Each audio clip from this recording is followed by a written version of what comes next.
Assalamualaikum warahmatullahi wabarakatuh. Perkenalkan, saya Kela Aurelia dengan Airani 70. Hari ini saya akan memaparkan analisis saya mengenai aspek hukum pembatalan izin penghunian rumah negara melalui studi kasus putusan nomor 32/G/2019/PTUN/TPI. Saya akan menguraikan prosedur yang seharusnya ditempuh secara yuridis dan bagaimana implikasinya terhadap para pihak yang bersengketa. Mari kita mulai pembahasannya. Duduk perkara. Kasus ini bermula ketika seorang pensiunan PNS BKKBN yang telah menempati rumah dinas selama 17 tahun secara tertib tiba-tiba dipaksa pindah oleh pemerintah Kota Batam melalui SK Wali Kota pada tahun 2019. Masalah memuncak pasca kebakaran hebat di wilayah Tanjung Riau pada Februari 2019, di mana pensiunan tersebut sempat merenovasi rumah berdasarkan izin lisan, namun pemerintah justru memerintahkan pengosongan karena adanya tekanan penertiban aset dari KPK.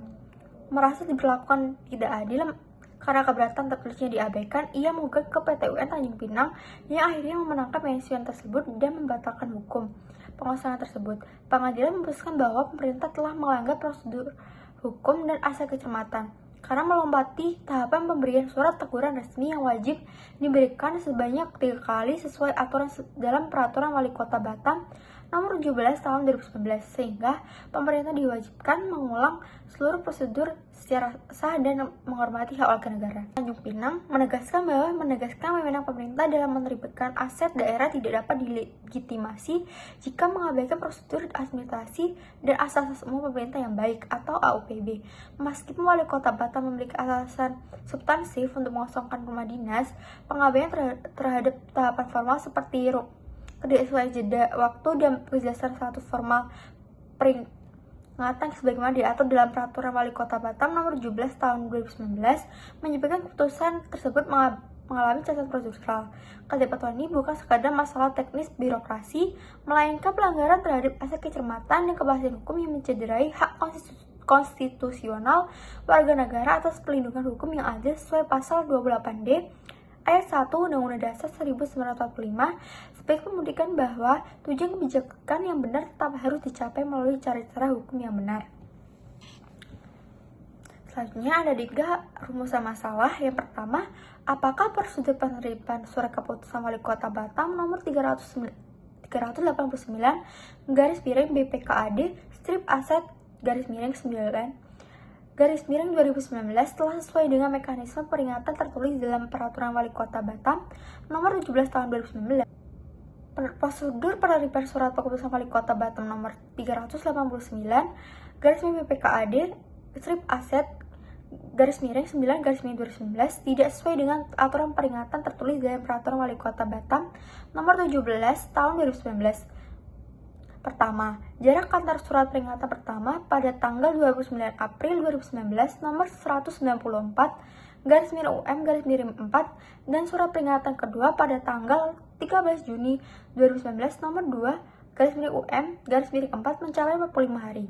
Padahal, Pasal 7 Ayat 5 Perwali membatasi jarak maksimal 14 hari agar penerima bisa memperbaiki secara bertahap. Kedua, ketika surat peringatan tidak ditulis secara jelas dengan frasa surat peringatan, sehingga penggugat Jamaris HS tidak menyadari itu sebagai surat resmi yang wajib dipatuhi, yang melanggar asas kepastian hukum dan proses adil. Ketiga, penggugat tidak menerima surat peringatan sebelum SK diterbitkan pada tanggal 30 September 2019 karena SK baru sampai tangannya pada tanggal 29 Oktober 2019 tanpa memberi kesempatan keberatan terlebih dahulu, sehingga melanggar hak untuk didengar dan prinsip dengan dua belah pihak. Akibat kesalahan prosedur wajib ini, Pengadilan Tata Usaha Negara Tanjung Pinang dalam putusannya pada sidang 13 Mei 2020 mengabulkan gugatan sepenuhnya, menyatakan SK nomor 389 batal dan memerintahkan Pemkot Batam mengulang prosedur sesuai peraturan yang berlaku. Yang kedua, bagaimana pertimbangan Majelis Hakim PTUN Tanjung Pinang dalam menilai legalitas objek sengketa berdasarkan asas umum pemerintah yang baik atau AUPB? Majelis Hakim PTUN Tanjung Pinang menilai surat keputusan Wali Kota Batam Nomor 389/PPKAD strip aset _9 melanggar 3 asas umum pemerintah yang baik yang diatur dalam pasal 53 ayat 2 Undang-Undang Nomor 5 Tahun 1986 sebagaimana diubah dengan Undang-Undang Nomor 51 Tahun 2009. Pertama, asas kepastian hukum dilanggar karena pemerintah Kota Batam tidak mematuhi pasal 7 ayat 5 Peraturan Wali Kota Batam Nomor 17 Tahun 2019 yang mensyaratkan 3 surat peringatan berturut-turut dengan jarak antar surat maksimal 14 hari untuk memberi kesempatan terhadap kepada penerima. 2.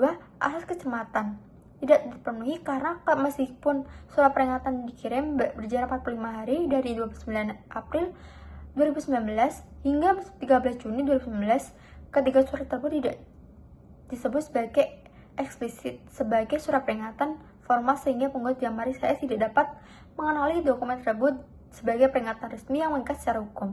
Ketiga, asas tertib penyelenggaraan negara dilanggar karena pemerintah Kota Batam mengabaikan sepenuhnya keberatan administratif tertulis yang diajukan penggugat pada tanggal 4 November 2019 dengan bukti penerimaan tanggal 6 November 2019. Jika pelanggaran ini menyebabkan hakim dalam amar putusan pada halaman 69 memerintahkan pencabutan SK nomor 389 tersebut secara keseluruhan dan mewajibkan penerbitan SK baru dengan mematuhi keseluruhan prosedur administratif yang benar sesuai peraturan undang-undang yang berlaku.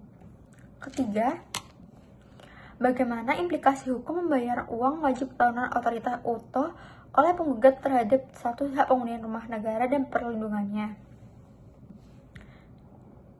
Jadi, pembayar uang wajib tahunan otorita atau UTO sebesar Rp14.462.654.000 oleh penggugat pada tanggal 23 Agustus 2002 menciptakan ekspektasi hukum yang sah untuk rumah negara hingga tanggal 1 Juni 2025. Tetapi, status hukumnya tetap bersifat alokasi lahan sementara di atas hak pengelolaan lahan milik Badan Pengusahaan Batam, bukan pemilikan mutlak. Implikasi hukumnya adalah hak ekspektasi ekonomi ini harus dilindungi melalui kepastian hukum dan kepatuhan prosedur formal. Sebagaimana ditegaskan dalam putusannya, ia membatalkan SK Wali Kota Batam karena cacat prosedural, yaitu jarak antar surat peringatan 45 hari dari 29 April hingga 13 Juni 2019 melebihi batas 14 hari, sesuai pasal 7 ayat 5 Perwali Batam nomor 17 tahun 2019. Ditambah ketiadaan frase surat peringatan yang eksplisit dan pengabaian keberatan penggugat pada tanggal 4 November 2009. Hal ini melanggar asas kepastian hukum, asas kecermatan, dan asas tertib penyelenggaraan negara sebagaimana diatur dalam Undang-Undang Nomor 30 Tahun 2014 tentang administrasi pemerintahan. Konsekuensi yuridisnya, meskipun rumah dinas golongan 2 diperuntukkan bagi PNS aktif, pengadilan memproteskan prosedur limitatif di atas substansi hak hunian, sehingga SK dibatalkan demi hukum dan pemerintah Kota Batam diwajibkan mengulang proses secara sah, menegaskan bahwa pembayar UTO melindungi ekspektasi warga negara sesuai kepatuhan prosedur administratif yang ketat. Adapun prosedur KTUN dalam sengketa ini, dalam putusannya, Majelis Hakim PTUN Tanjung Pinang menolak seluruh eksepsi Wali Kota Batam dan membatalkan SK pengusahaan rumah dinas karena ditemukan 3 cacat formil material yang fatal. Hakim menegaskan bahwa tergugat melanggar pasal 7 ayat 5 Perwali Batam nomor 17 tahun 2019 terkait kewajiban jarak waktu antar surat peringatan maksimal 14 hari yang dalam faktanya mencapai 45 hari serta kelalaian dalam mencantumkan frasa surat peringatan secara eksplisit sehingga dokumen tersebut kehilangan kekuatan hukum mengikat. Selain itu, pengiriman SK yang terlambat 1 bulan kepada penggugat dinilai melanggar asas due process of law dan hak untuk didengar, right to be heard, sehingga majelis hakim memerintahkan pembatalan SK tersebut demi hukum dan mewajibkan tergugat mengulangi seluruh prosedur administratif sesuai ketentuan yang berlaku. Adapun asas umum pemerintahan yang baik atau AUPB, dalam hal ini prinsip wajib yang dilakukan oleh pejabat pemerintah dalam mengeluarkan KTUN Nomor 30 Tahun 2014 Pasal 1 Ayat 17 dan Pasal 3. Yang pertama, ada asas kepastian hukum, 2 asas kemanfaatan, 3 asas ketidakperpihakan, 4. Asas kecermatan. 5. Asas ketidakpenyalahgunaan wewenang. 5. Atas keterbukaan. 6. Asas kepentingan umum. 7. Asas penyalahgunaan yang baik. Berdasarkan pemaparan saya tadi, dapat ditarik kesimpulan bahwa prosedur administrasi negara wajib diikuti secara ketat, bukan sekedar formalitas melindungi hak warga negara yang mengawasi pemerintah. Ketaatan penuh pada aturan undang-undang seperti jeda 14 hari untuk surat peringatan menjadi syarat sah keputusan resmi KTUN. Jika prosedur catat keputusan batal meskipun substansi yang benar. Putusan PTUN Tanjung Pinang membatalkan SK Wali Kota Batam karena melanggar asas kepastian hukum, kecermatan, dan aturan pemerintahan yang baik. Mereka mengabaikan proses yang adil.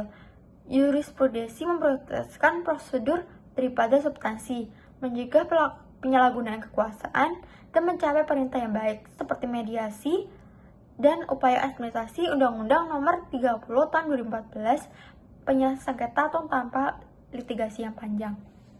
Sekian, terima kasih. Wassalamualaikum warahmatullahi wabarakatuh.